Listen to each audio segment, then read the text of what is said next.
Welcome to JPM PG College online classes from political science department. आज की class है student BA second year के लिए और पेपर है first N outline history of western political thought, जिसमें आज का आपका टॉपिक है मार्क्सवाद के प्रमुख सिद्धांत।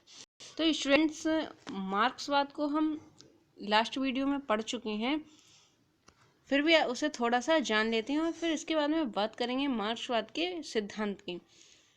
तो मार्क्स जो थे वो अपने ढंग के बहुत ज़्यादा उच्च कोटि के विचारक माने जाते हैं। उन्होंने दुनिया को बदलने के लिए समाजवादी विचारधारा का प्रतिपादन किया।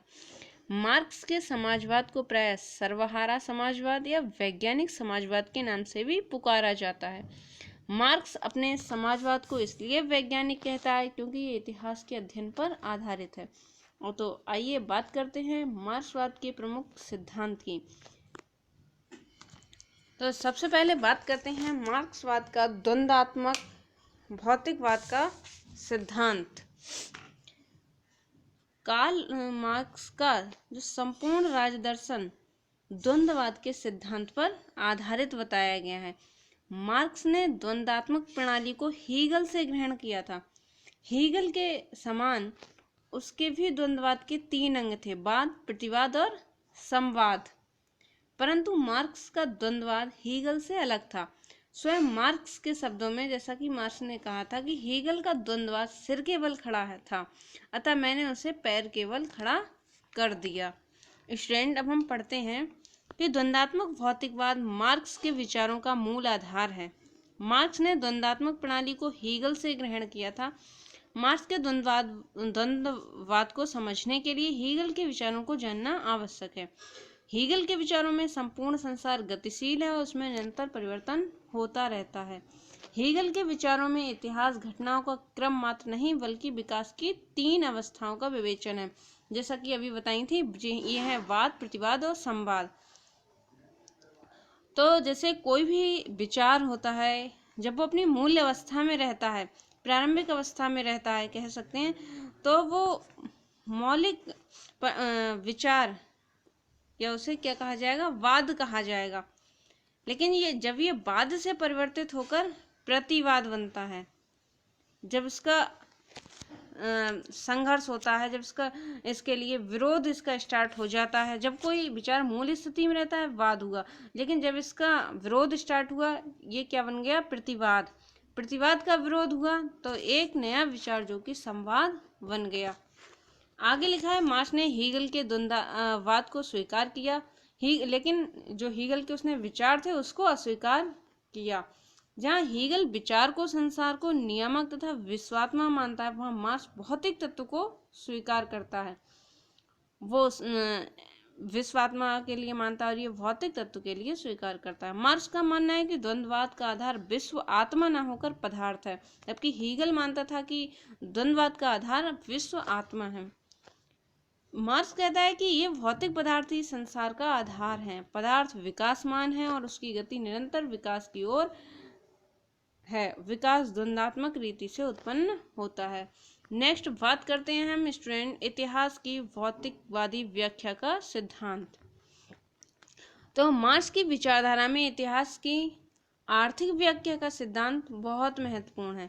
वास्तव में द्वंद्वात्मक भौतिकवाद के सिद्धांत के सामाजिक विकास के संबंध में प्रयुक्त करना ही इतिहास की आर्थिक व्याख्या है। जैसे कि मार्क्स ने कहा भी था कि संसार के विकास का आधार आर्थिक है और इतिहास की सभी घटनाएं आर्थिक अवस्था में होने वाले परिवर्तनों का ही परिणाम हैं। जैसे कि लिखा है कि मार्क्स की विचारधारा में द्वंद्वात्मक भौतिकवाद की भांति इतिहास की आर्थिक व्याख्या का सिद्धांत भी महत्वपूर्ण है। मार्क्स के विचार में इतिहास की सभी घटनाएं आर्थिक अवस्था में होने वाले परिवर्तनों का परिणाम हैं।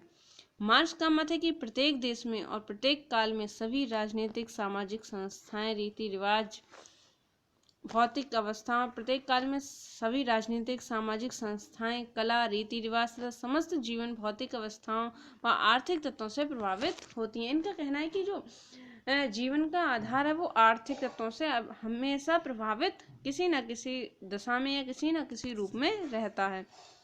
मार्क्स ने अपनी आर्थिक व्याख्या के आधार पर मानवीय इतिहास की 6 अवस्थाएं बतलाई, जो हैं, अब बात करते हैं एक एक करके इनकी। जैसे सबसे पहले है आदिम साम्यवादी व्यवस्था।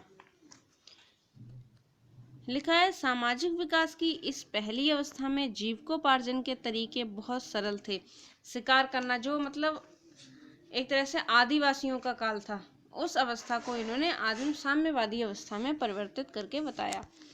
उन्होंने कहा कि शिकार करना, मछली मारना, जंगलों से कंदमूल एकत्रित करना ही मुख्य व्यवसाय था और इसी प्रकार मनुष्य भोजन प्राप्त करता था और जंगली जानवरों से रक्षा के लिए झुंड बनाकर साथ में रहते थे। इस अवस्था में उत्पादन के साधन ठीक से नहीं हुआ करते थे। नेक्स्ट है दासता की अवस्था।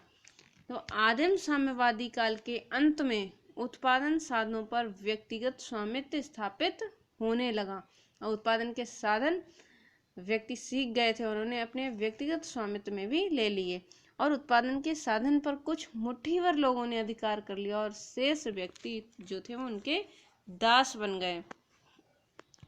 जैसे लिखा है कि व्यक्तियों ने खेती करना, पशुपालन, इस तरह का काम स्टार्ट कर दिया था और कुछ लोगों के पास में निजी संपत्ति थी जिससे वो कृषि उत्पादन आदि कार्य करते थे और जो इनके पास में ये संपत्तियां थी वो उनका स्वामित्व रहता था या स्वामी कहलाते थे और जो जिन व्यक्तियों से जो वो काम कराते थे वो उनके दास हुआ करते थे। इस तरह से समाज जो था स्वामी और दास दो वर्गों में विभाजित हो गया था। आदिम समाज की जो स्वतंत्रता थी और समानता थी वो इस तरह से समाप्त हो गई थी क्योंकि समाज जो था वो शोषक, शोषित, स्वामी या दास या ऊंच नीच में विभाजित हो चुका था। नेक्स्ट थी सामंतवादी व्यवस्था। इस युग में जमींदारों और सामंतों से किसान भूमि लेकर खेती करने लगे। जो जमींदार थे उनसे किसान थोड़ी खेती कर लेकर खेती करते थे। किसानों से सामंत लगान के रूप में उत्पादन का कुछ लेने लगे थे। जैसे यहाँ भी बताया गया कि जब उत्पादन के साधनों में अधिक उन्नति हुई तो जो उनके कृषि के साधन थे वो उनका और डेवलपमेंट हुआ। जैसे लोहे का हल, दस्तकारी, बागवानी, कपड़ा, इस तरह से स्टार्ट हुआ। भूमि और उत्पादन के साधन बढ़े। कृषि पर जिनका आधिपत्य था उन्हें जागीरदार, सामंत कहा जाता था। कृषि करने वाले कृषकों को दस्तकारी, करने वाले कृषकों को वर्ग सामंतों के अधीन था। इस व्यवस्था को सामंतवादी व्यवस्था कहा जाता है। नेक्स्ट आती है स्टूडेंट पूंजीवादी अवस्था। सामंती युग में उद्योग धंधों का जन्म हुआ और कृषि का महत्व कम हो गया और औद्योगिक युग में दो वर्ग बन गए थे, पूंजीपति और श्रमिक। इस युग में पूंजीपति श्रमिकों का शोषण करते रहते थे। स्टूडेंट जैसे लिखा है आप स्वयं से भी पढ़ सकते हैं या नोट कर सकते हैं, इससे नोट्स बना सकते हैं इसके कि लिखा है 18वीं शताब्दी के उत्तरार्ध में औद्योगिक क्रांति हुई जिसके परिणाम स्वरूप उत्पादन के साधनों पर पूंजीपतियों का नियंत्रण स्थापित हो गया और उत्पादन के साधन जो थे उनके स्वामी वो बन गए और श्रमिकों का जो उत्पादन होता था वो श्रमिकों द्वारा कराया जाता था। इसलिए क्या था कि इस काल में जो पूंजीपति लोग थे वो श्रमिकों का शोषण करते रहते थे। नेक्स्ट है श्रमिक वर्ग के अधिनायकत्व की अवस्था। अब पूंजीवादी अवस्था में श्रमिकों का शोषण होता है जिससे वे क्रांति करके श्रमिक वर्ग के अधिनायकत्व की स्थापना करते हैं। इस काल में शक्ति अब मजदूर वर्ग के हाथ में आ गई थी जैसे कि रूस, चीन आदि देशों में। अब उन्होंने पूंजीपतियों का विरोध किया और खुद अपने हाथ में शक्ति उन्होंने ली। इस अवस्था में उत्पादन के संपूर्ण साधनों पर श्रमिकों का अधिकार हो जाएगा जिससे श्रमिक वर्ग का अधिनायक तंत्र या तानाशाही कहा गया है। नेक्स्ट बात करते हैं राज्य विहीन और वर्ग विहीन समाज की। मानव इतिहास की अंतिम अवस्था राज्य विहीन और वर्ग विहीन समाज की अवस्था आएगी। इस अवस्था में समाज में केवल एक ही वर्ग होगा जिसे श्रमिक वर्ग कहा गया है। इस समाज में ना शोषक वर्ग होंगे ना शोषित वर्ग होंगे। ये समाज राज्य विहीन और वर्ग विहीन होगा, अतः वर्ग विहीन समाज में राज्य स्वतः ही समाप्त हो जाएगा तथा इस समाज में उत्पादन और वितरण का सिद्धांत लागू होगा, जिसमें उत्पादन और वितरण का सिद्धांत लागू होगा, जिसमें समाज के प्रत्येक लोग अपनी आवश्यकता के अनुसार कार्य करेंगे। इस अवस्था साम्यवादी युग में वर्गहीन समाज की स्थापना से वर्ग संघर्ष प्रकृति से होगा। मनुष्य प्रकृति से संघर्ष कर मानव कल्याण हेतु नवीन खोज आविष्कार करेंगे तो साम्यवादी समाज आगे विकास करता रहेगा। इस युग में बताया गया कि मनुष्य और मनुष्य में संघर्ष नहीं होगा, ना शोषक होगा, ना उन्हें शोषित करने वाले जिसका शोषण होता है वो लोग होंगे, अर्थात शोषित भी नहीं होंगे। यहाँ प्रकृति से द्वंद्व या संघर्ष करेगा। इस प्रकार मार्क्स के अनुसार इतिहास केवल एक बात की आस्था है कि मनुष्य ने विभिन्न समय में किस प्रकार के उत्पादन के साधन अपनाए और उत्पादन के साधन किस प्रकार संस्कृति और समाज को बनाने में सहायक हुए। तो स्टूडेंट, ये था मार्क्सवादी सिद्धांत। नेक्स्ट वीडियो में हम पढ़ेंगे मार्क्सवादी सिद्धांत की आलोचनाएं। तो आज के लिए इतना ही। Thank you students.